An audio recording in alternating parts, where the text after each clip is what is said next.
So I think in a course like this, assessment is tricky. That these are individual clients and projects, and we can try to standardize maybe the design and engineering challenge to some extent, but that's not necessarily what we took as our primary consideration. We really started with the people first and tried to match people to projects, and there's no doubt there are some projects that are more technically involved. There are some projects where the logistics are more difficult, meeting with the client or even working with him or her, or even within the team. So it is a tricky kind of thing. But I think having us as instructors very involved in the class and getting a sense of all of the projects, having the mentors really have a strong understanding of different projects' progress. So we had one mentor for every 2 teams, was really key to the assessment at kind of at a high level. We had different pieces over the course of the semester. So doing this midterm design review counts as part of the assessment. Certainly the final presentations, the documentation is a big part. But we also rely on mentor feedback, client feedback. We met with all the clients at the end of the semester, as well as peer feedback. You know, this is a team-based project course.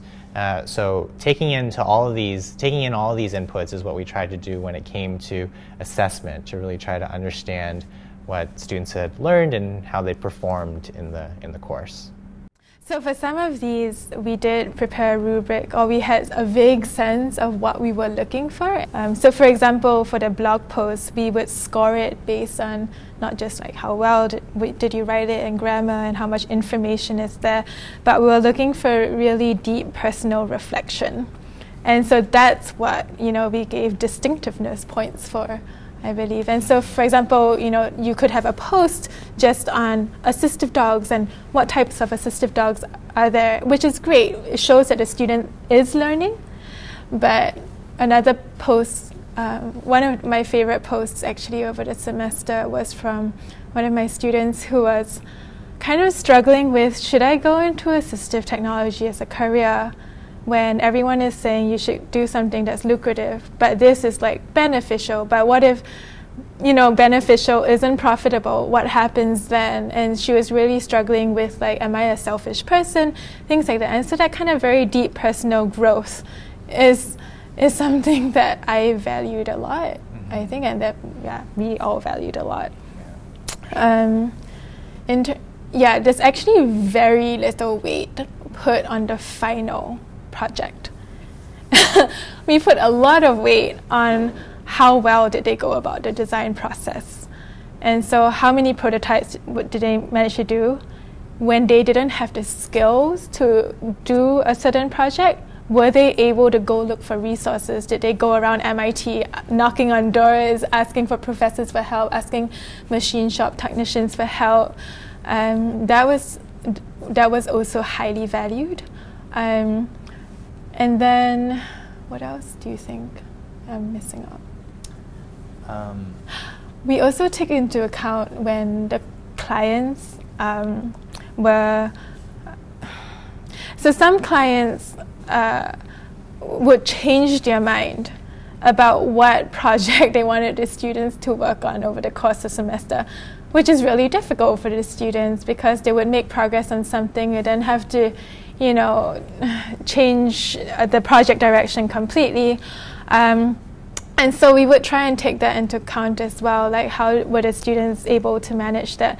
And so because of these kind of little things, we really didn't put a lot of weight on how the project turned out at the end of the day. It was more about how much effort did you put into it, how much did you grow as a person, how well did you manage your client's expectations, and were you able to satisfy the client given all the constraints? So very, very organic, which is why we had to spread out the grading rubric across lots of little components, and that's why we had to get feedback from mentors and peers and clients and have mid-semester reviews and final semester reviews. Yeah, it was. I hope I explained that. Yeah, I think there's a lot of aspects to this.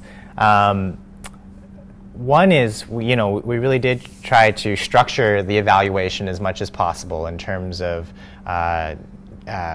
being able to try to grade objectively, and so we did have a decent number of structured rubrics that we're happy to share in terms of how we evaluated different components of the project. So everything from the blog, or from the course, everything from the blog posts to the videos to the mid-semester, final semester panels, the documentation, all aspects of the class.